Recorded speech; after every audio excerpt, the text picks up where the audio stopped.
Good afternoon, everyone. My name is Manny Diaz. I am the Southeastern Regional Organizer, and this is a video tutorial for the hashtag WeVoteSquad program. Before I go any further, I just want to thank all of the volunteers who want to be engaged in assuring that people around them are not only registered to vote, but are actually showing up to vote. The 2020 election is right around the corner. It's massive and there's a lot at stake. So we want to make sure that we incorporate or that we include people that may not vote as usual or may need a little push to make sure that they actually vote, because that vote is going to make a great impact in their communities. To help me do this video, I have my wonderful coworker, Kamaria. Thank you, Manny. I'm Kamaria Lawrence from the Western Piedmont region based in Charlotte, and I am excited to be working with Manny, but most importantly, working with you all. We have a basketball theme because we live in basketball country, but we are wanting you to think of some champions that you can put on a list, people that you can contact and get them to vote. They may be someone who votes all the time, or some people who need a little extra encouragement to cast their vote. So first, you want to pick your starting 5 or your top 10 people in your network who need help voting, not casting their vote, but help getting a plan together to vote, going to cast their vote. So you first need to craft the list bigger than 10 people, because if you have about 20 people, you probably can get 5 people out of that. Excuse me. But look at the list, whittle it down, and then you'll be able to see who you can look and get on your team. So look at dimnc.co/lookup. Click on that link, and this will help you see who has, help you see who's never voted in 2008, 2012, or voted in 2016. Maybe they voted in 2018 but did not vote in 2016.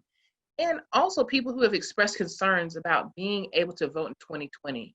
This will help you identify friends and family members who you can put on your team. Now here's a pro tip.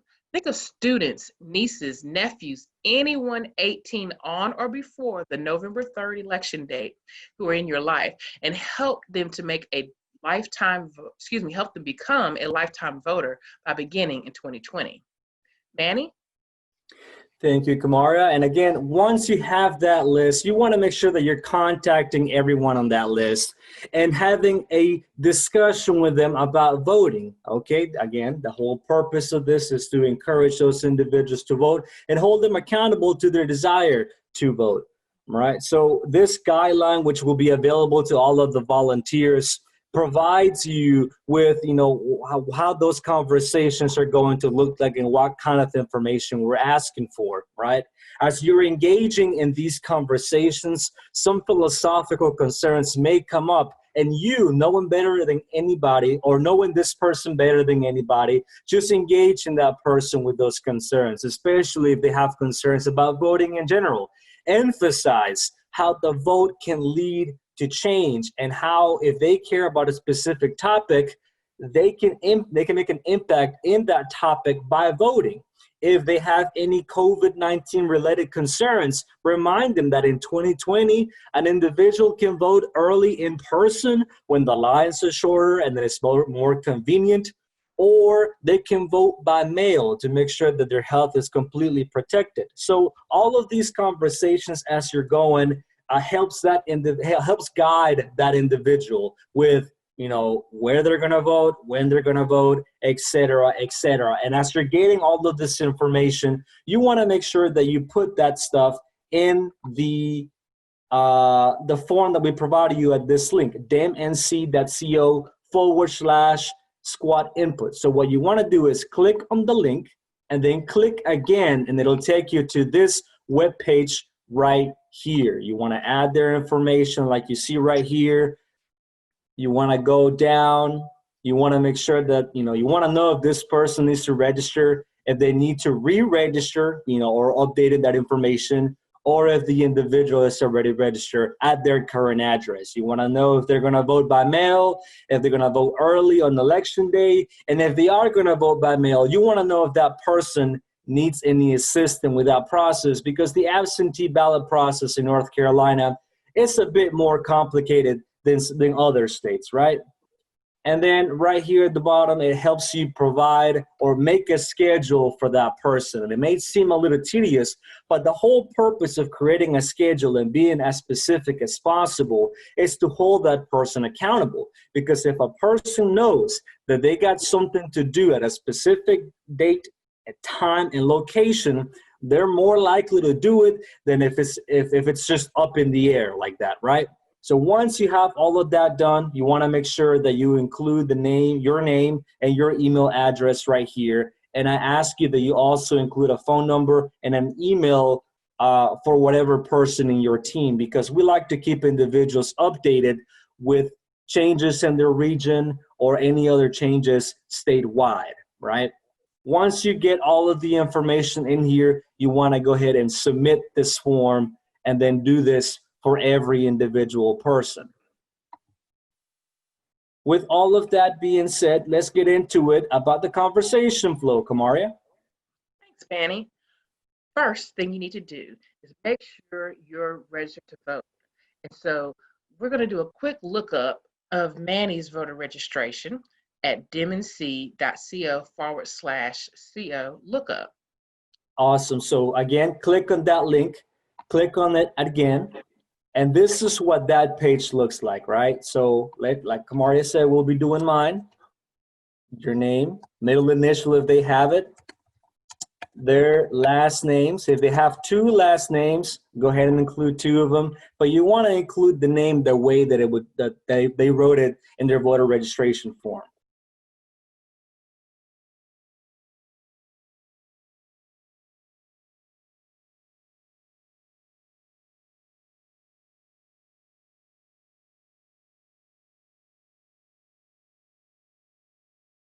You want to hit search. And there I am. I'm registered to vote. You want to make sure that this right here says active. Awesome. Thanks, Manny, for being our example voter. So, yes, Manny is, I'm grateful because he's an employee here. He's an active voter, but this is where you can check if it's an active or inactive voter. Also, if the answer is no to this question and they are not registered to vote, they need to register for the first time or update it. Maybe they've been removed or not listed. It's okay. They have options. So you can go back to our website. You can go online if you have access.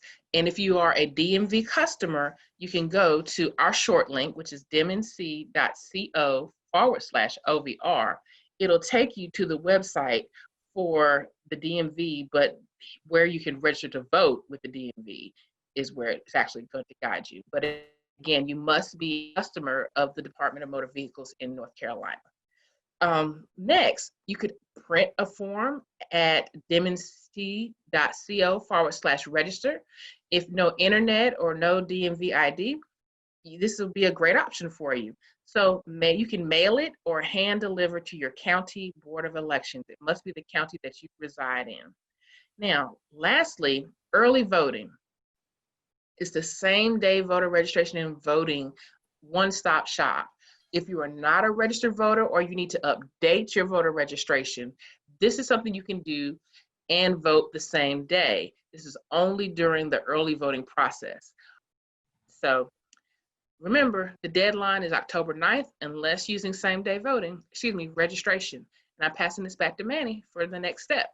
And we do want to show you what these websites look like, so you can have an idea whenever you're helping the individual in your squad. So if that person in your squad needs to register to vote and you can help them, or they have access to internet, they can, again, click on this or just go to that website. It'll take you to this page right here at the ncvoter.org website.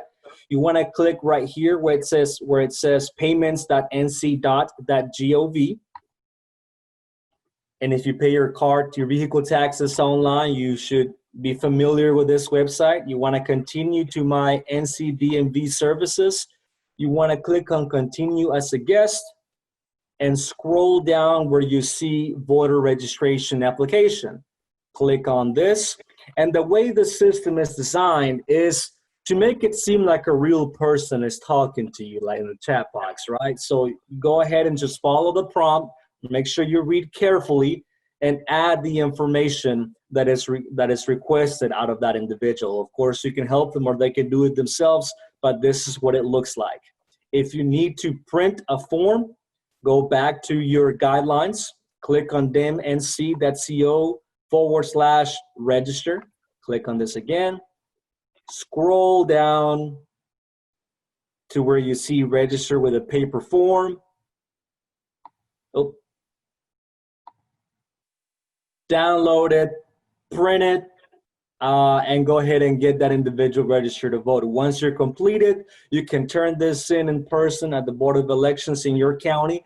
Many Board of Elections in your county have a drop box located at the front entrance, so you can drop off any voter registration forms. If you want to make sure that your county Board of Elections has one, I recommend you call them before making a trip down there. So now that that's done, let's continue with the conversation. The next step of everything is you want to determine how that individual is going to vote, right? If they're voting early or in person, you can always explain the benefits that come from early voting, right? For example, if they're concerned with COVID-19, remind them that during the early voting process, lines tend to be shorter. And because of COVID-19, County Board of Elections have been taking precautions. Social distancing is going to be a practice. The staff is going to be wearing masks. There's going to be sanitation in progress. There's going to be single-use pins and more, for example. If the person is not registered to vote, they can register to vote and vote at the same time, like Kamaria said. If you have anyone interested in voting early, but you don't know your county's early voting schedule, you can go to this website right here, right? And the benefits of knowing that schedule is that some counties provide flexible weekend hours like Saturday and Sundays. So if a person works all the time, they don't have to miss work to vote. They can go after work, before work, or during the weekend. So knowing that schedule is essential. Click on this site. Find your county. For example, for me, let's click on Robinson.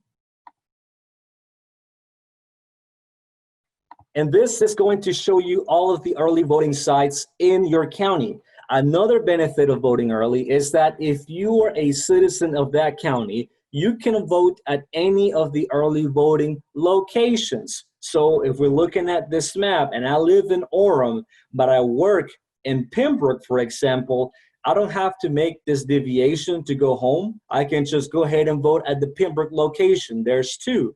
So just click on the one that's more convenient. So we'll click on number 5. It tells you Pembroke Library.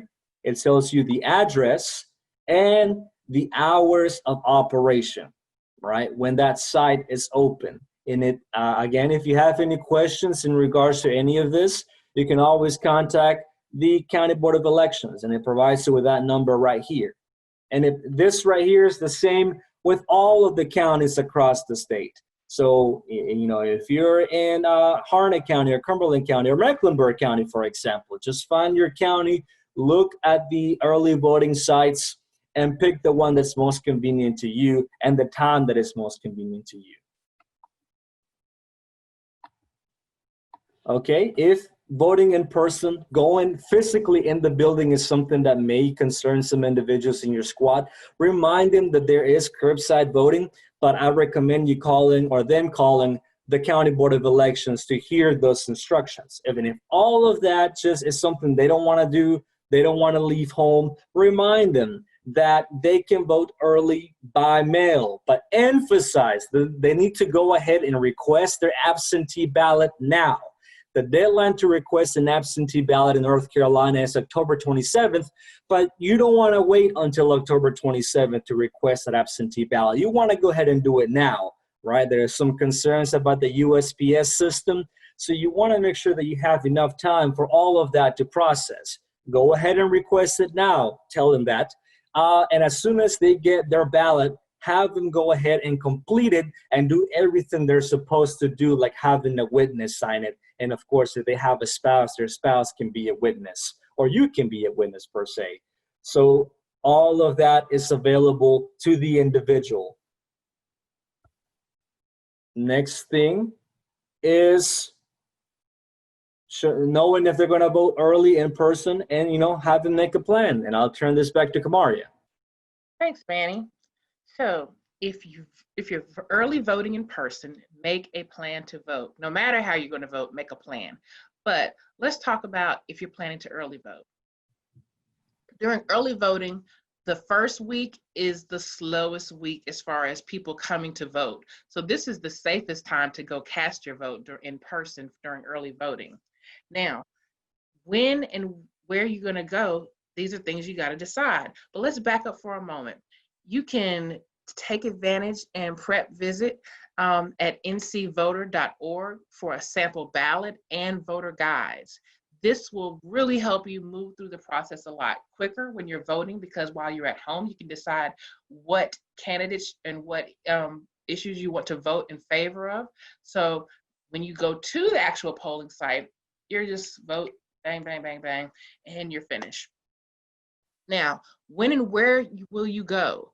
Look up the county options at demnc.co/vote early.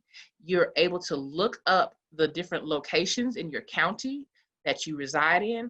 You can see the early vote sites. For example, I'm in Mecklenburg. We have 33 sites here in our county, and you can vote wherever you are in the county during early voting. But on election, you only have one option, and that's your voting precinct that you're registered to vote at.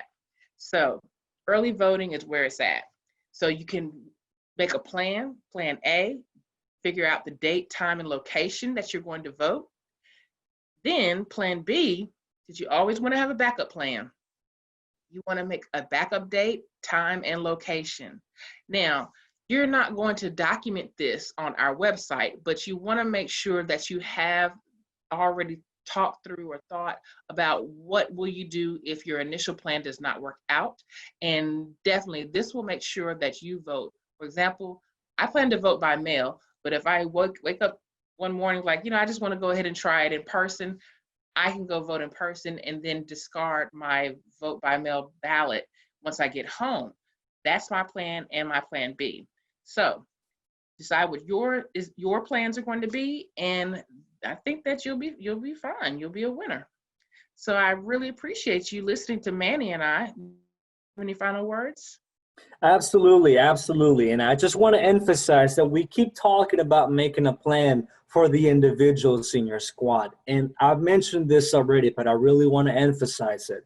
If we make a plan, or we help someone make a plan about where they're going to vote, when, and that includes the date and time, that person is more likely to do it than if it's just up in the air. We want to make sure that people are actually voting. And so I just really want to thank everyone for participating in the hashtag, Vote Squad, the We Vote Squad program. Sorry about that. Because again, the 2020 election is massive, and we really need individuals to take this election seriously, because there is a lot at stake for communities across the country. There is going to be more in that ballot than just the president. There's going to be senators, House of Representative members, your local legislature, county commissioners. All of this is going to be there. These are individuals that make serious decisions, and they can impact your daily lives in a concrete way. So please, you have a lot of resources available. This guide right here is available to you, and we're available to answer any questions that you may have. So again, thank you all, and you have a nice one. Good luck.